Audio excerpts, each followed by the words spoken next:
Good morning. This is part 3 of TV's Survival Cabin on working out the Uller knife. I finally got the Uller knife installed into the wood, but all I like now is getting some rivets to run through the metal there. It won't go any farther than the back of that wood anyway when you're chopping. It would probably hold like it is, but I'll drill it out. And I'll put 2 screws in it here. I mean, not screws, but I think of rivets in there, and that'll fix it forever. And this will be a good little knife.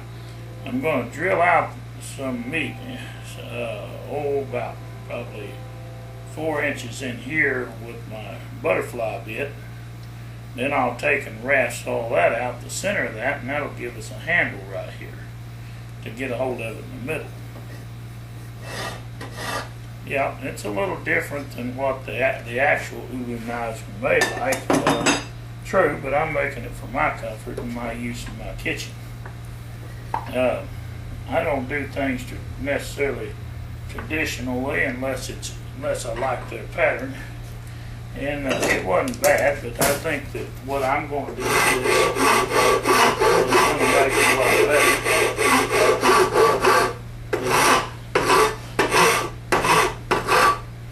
It's a rough piece of wood, a piece of old oak. I'm working around right now.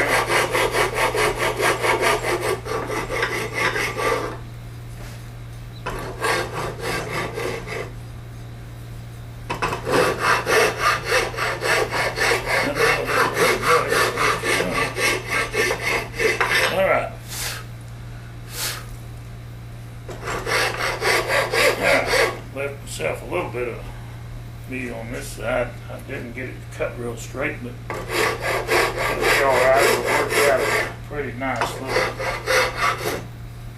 handle when it's all rasped down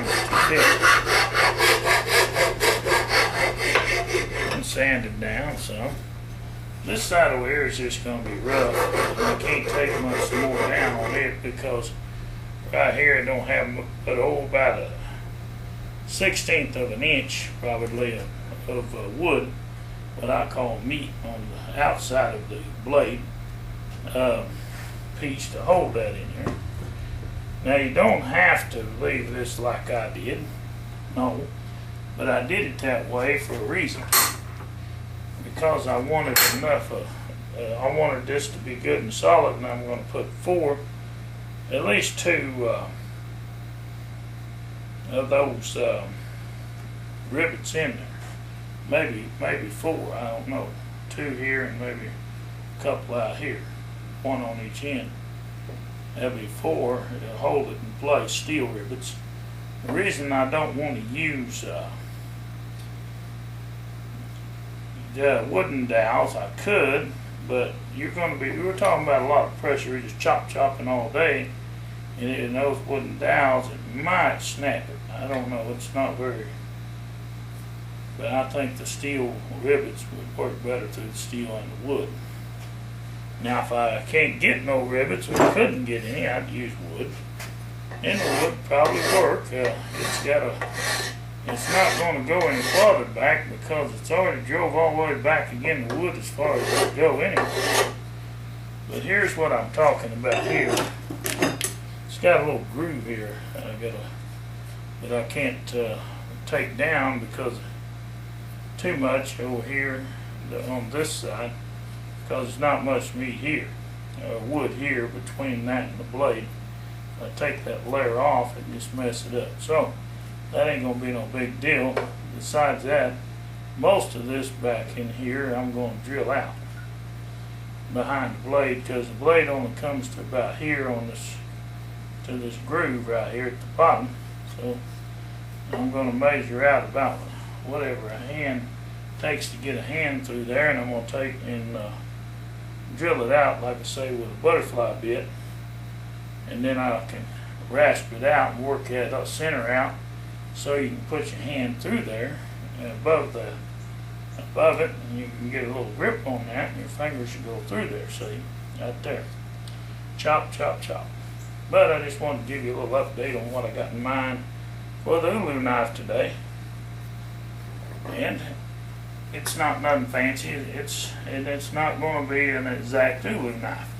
So it's just patterned similar to it, as near as I could remember when I made the thing. Had a little trouble getting the blade into the wood, but that was the best I could come up with, and I think it's going to work out pretty good. This other piece here was a piece of wood that I took off from it, and I split off from this. It was up here, and I just split that off, and now I'm rasping it down straight. And this piece of wood here probably wind up in the stove, cookwood. Most likely, is all it's good for. But it's cheap when you use what's at hand. That's why I teach use what's at hand that's dealt to you. You know, that you may have. Now, no, I don't have to go buy rivets today. I could use it just like it is, but I'll drill it out and just put them 1/4-inch dowels in there, and I may do that.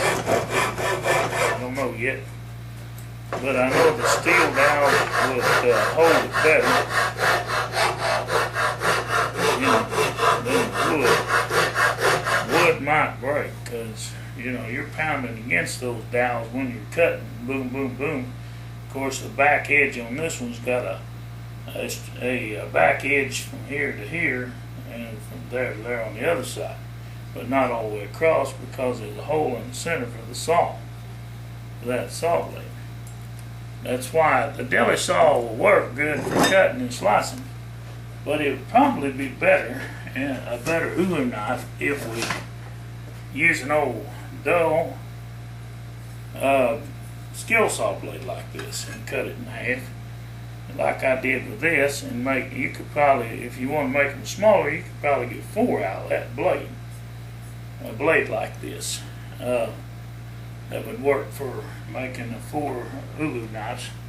Well, I'm going to quit for right now because I don't have time to do this at this time, but I thank you for tuning in this morning. I got to head to the post office. Got to ship this knife out for Elaine, if I can today. All right, God bless y'all and have a good Saturday. I'm not sure what the date is. I know it's the 7th month, 2013. All right, bye.